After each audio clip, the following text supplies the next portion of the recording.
होगा, उस चीज के बारे में पढ़ रहे हैं। लेकिन यहाँ पर एक बात आती है, एक अलग से टॉपिक आता है कि असंगतता क्या है या अनिषेचता क्या है, इनकम्पेटिबिलिटी। ये तीनों वर्ड एक ही हैं, चाहे हम लोग असंगतता कहें, अनिषेचता कहें या इनकम्पेटिबिलिटी कहें, एक ही बात है।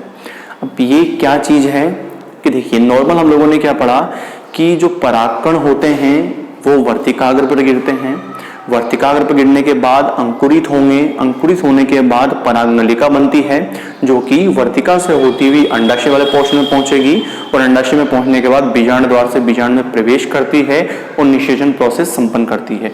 ये तो एक नॉर्मल प्रोसेस है। लेकिन कई बार क्या होता है कि जो नर युग्मक हैं, चाहे वो हम लोग अंड कोशिका की बात करें या परागकण की बात करें, ये नर युग्मक पूरी तरह से कार्यशील हैं, जननक्षम हैं, फर्टाइल हैं, फंक्शनल हैं, लेकिन इनमें कई बार क्या होता है कि पूरी तरह से इनमें कोई कमी नहीं है, किसी भी प्रकार की आकार की या कार्य की कोई भी कमी नहीं होती है, लेकिन कई बार क्या होता है कि इनमें निषेचन नहीं हो पाता है। ठीक है, पूरी तरह से कार्यक्षम है या पूरी तरह से फर्टाइल है, उर्वर है, लेकिन फिर भी इनमें निषेचन की प्रोसेस नहीं हो पाती है। तो ये स्थिति या ये घटना क्या कहलाएगी? असंगतता, अनिषेचता या इनकम्पेटिबिलिटी। ठीक है, डेफिनेशन के रूप में हम लोग किस प्रकार से पढ़ेंगे कि पूरी तरह से जननक्षम व कार्यक्षम होने के बाद भी नर युग्मक व मादा युग्मकों में निषेचन नहीं हो पाता है। ठीक है, यह घटना असंगतता, अनिषेचता या इनकम्पेटिबिलिटी कहलाती है। अब ये कितने प्रकार की हो सकती है? ये होती है दो प्रकार की, या दो प्रकार से ये हो सकती है। एक होती है अंतरजातीय असंगतता या अनिषेचता और दूसरी होती है आंतरजातीय असंगतता या अनिषेचता। अंतरजातीय क्या होगा कि देखिए, हम लोगों ने क्या बात की थी कि जो पादप होते हैं, हम लोगों ने जो परागण प्रोसेस पढ़ी थी कि जो परागण होगा या निषेचन होगा वो कब पॉसिबल है। हम लोगों ने कहा था कि उसमें अलग अलग पादप नहीं होना चाहिए, जैसे चमेली, गुलाब, इस तरह से नहीं होना चाहिए, वो गुलाब के पादप ही होना चाहिए या एक ही वंश के या जातियों के पादप होना चाहिए। लेकिन यहाँ पर वो थ्योरी थोड़ी सी डैमेज हो जाती है। यहाँ पर स्थिति क्या आती है कि जब एक ही वंश की दो जातियां हैं, वंश एक ही है उनका, लेकिन जातियां क्या है? अलग अलग है, तो उनके मध्य में अगर इस प्रकार की प्रॉब्लम क्रिएट हो रही है, कौन सी प्रकार की कि अंतरजाति में क्या हो रहा है कि जब एक ही वंश की दो जातियों के मध्य निषेचन में अवरोध पैदा होता है तो स्थिति क्या कहलाती है? अंतरजातीय असंगतता या अनिषेचता। अब इसका एग्जाम्पल हम लोग क्या देंगे, जैसे ब्रेसिका क्या है? वंश है, दोनों में ब्रेसिका है, ब्रेसिका कंपेस्ट्रिस और ब्रेसिका रापा, ये दोनों क्या है? वंश तो एक ही लेकिन दो अलग अलग जातियां हैं। अगर इन दोनों के मध्य में निषेचन कराया जाए तो निषेचन नहीं होता है या इनके अंदर ये प्रोसेस पाई जाती है। कौन सी वाली? असंगतता वाली। तो अंतरजाति क्या हो गया कि कई बार एक वंश सेम रहेगा लेकिन जातियां अलग अलग हैं, वंश तो एक ही है, तो एक ही वंश की दो जातियों के मध्य जब निषेचन प्रोसेस कराई जाती है तो इस प्रकार की घटना पाई जाएगी या असंगतता पाई जाती है। इसे हम क्या नाम देते हैं? अंतरजातीय असंगतता, जो कि ब्रेसिका कंपेस्ट्रिस और ब्रेसिका रापा बेस्ट एग्जांपल है। ब्रेसिका एक ही वंश है लेकिन कंपेस्ट्रिस और रापा दो अलग अलग जातियां होती हैं और इनके अंदर ये स्थिति देखने को मिलती है। दूसरा आएगा आंतरजातीय असंगतता या अनिषेचता। अभी आंतरजातीय क्या है?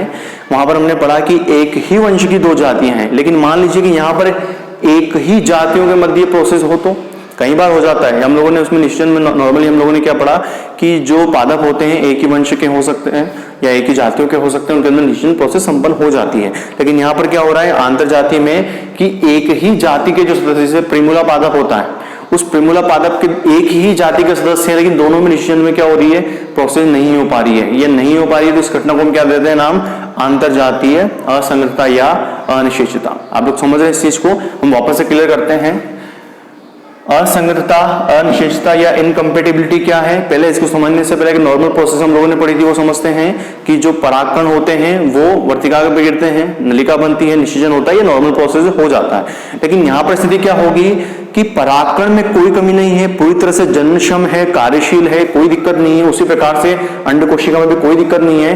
लेकिन कई बार क्या होता है कि पूरी तरह से कार्यक्षम और जननक्षम होने के बावजूद भी जो नर युग्मक होगा और मादा युग्मक होते हैं दोनों में संलयन नहीं हो पाता है, दोनों में अवरोध पैदा हो जाते हैं। वो चीज क्या कहलाती है? वो घटना क्या कहलाती है? असंगतता या अनिश्चितता। ये कितने प्रकार से हो सकती है? दो प्रकार से हो सकती है। पहला क्या है, अंतराजातीय, और दूसरा आएगा आंतरजातीय। अंतराजातीय क्या होगा, जब एक ही वंश है लेकिन जातियां अलग अलग हैं और दोनों में जब निषेचन हो रहा है तो अवरोध पैदा होता है, दोनों में निषेचन नहीं हो पाता है, तो यह घटना क्या कहलाएगी, अंतरजातीय असंगतता कहलाती है। आगे बात समझ में। दूसरा हम बात करें आंतरजातीय। यदि मान लीजिए कि एक ही जाति के दो अलग अलग सदस्य हैं, यानी कि एक ही जाति के दो अलग अलग हमने पार्ट ले लिए, दोनों में निषेचन करवा रहे हैं लेकिन निषेचन की प्रोसेस नहीं हो पाती है, तो यह स्थिति क्या कहलाती है, आंतरजातीय असंगतता कहलाती है। अब यहां पर बात आती है कि अनिश्चितता उत्पन्न क्यों हो रही है। तो असंगतता या अनिश्चितता जो उत्पन्न होती है, ये उत्पन्न होती है पराग स्त्री केसर पारस्परिक क्रिया के दौरान, यानी कि जब परागकण फीमेल पोर्शन पर गिरता है उस अवस्था के दौरान ही उनमें ये प्रॉब्लम देखने को मिलती है। लेकिन ये प्रॉब्लम नियंत्रित किससे होती है, तो ये प्रॉब्लम का जो नियंत्रण किया जाता है ये मेल पोर्शन द्वारा नियंत्रण होगा। ठीक है, इसको अगर हम नियंत्रण के बेसिस पर देखें तो इसे हम दो प्रकार में डिवाइड कर सकते हैं। नियंत्रण के बेस पे हम लोग देख रहे हैं तो पहला हो जाएगा युग्मोद्भिद असंगतता और दूसरा आ जाएगा बीजाणुद्भिद असंगतता।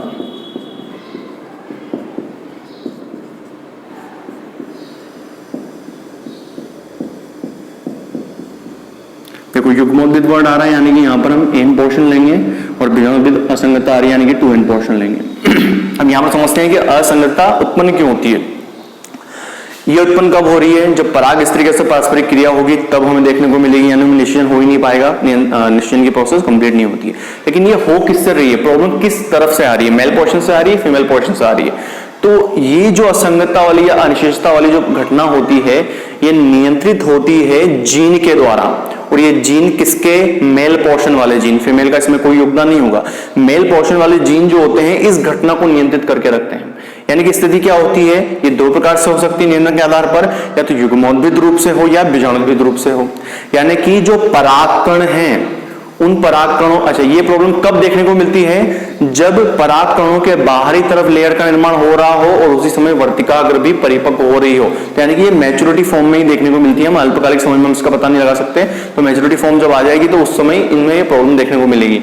तो युग्मोद्भिद असंगतता क्या होती है कि जो परागकण होता है उस परागकण के अंदर जो कोशिकाएं वो सारी क्या है, एन अवस्था वाली हैं। ठीक है, अगर उनमें जो जीन पाए जा रहे हैं वो जीन इस घटना को नियंत्रित करते हैं या इस घटना को प्रेरित करते हैं, तो ये कौन सी प्रकार की असंगतता कहलाएगी, युग्मोद्भिद असंगतता कहलाती है। आ रही बात समझ में।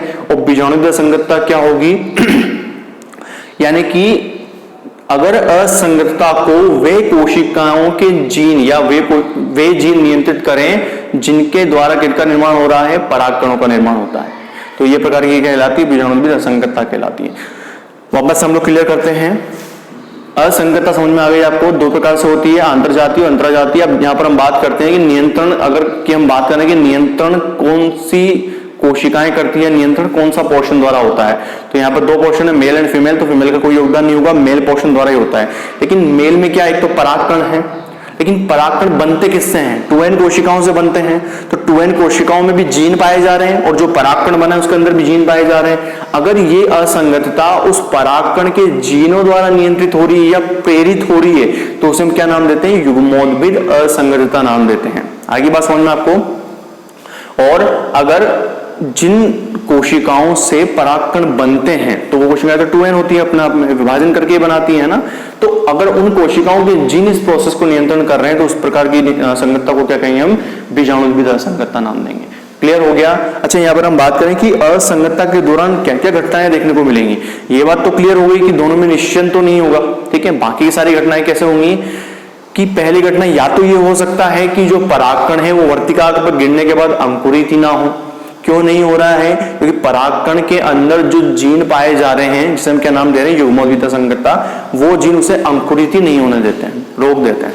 तो ये एक तो ये प्रॉब्लम क्रिएट हो सकती है। दूसरा, पराग नलिका का निर्माण ही नहीं होगा।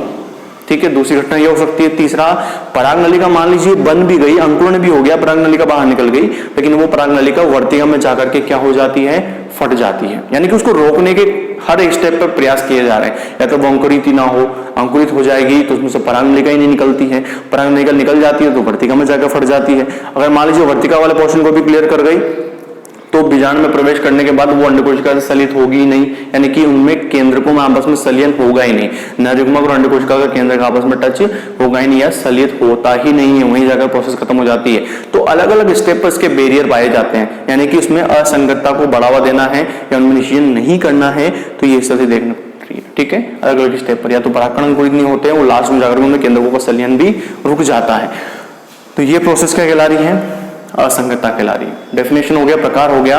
अब हमने बात की कि ये नियंत्रण किस प्रकार से होती है, तो ये होती है जीनों के द्वारा, यानी कि बहुत सारे जीनों के युग्म विकल्प जो होते हैं वो इस प्रोसेस को नियंत्रण करने का काम करेंगे, और ये डिपेंड करती है मेल पोर्शन के ऊपर, यानी कि परागकण वाले पोर्शन के ऊपर। अब या तो परागकण के जीन नियंत्रित करें तो ये कहलाएगी युग्मविद असंगतता, या जिनसे परागकण बना है उन कोशिकाओं के जीन नियंत्रित करें तो वो चीज कहलाती है बीजाणुविद असंगतता। आगे बात समझ में? ठीक है, मिलते हैं अगली वीडियो में अगले टॉपिक के साथ।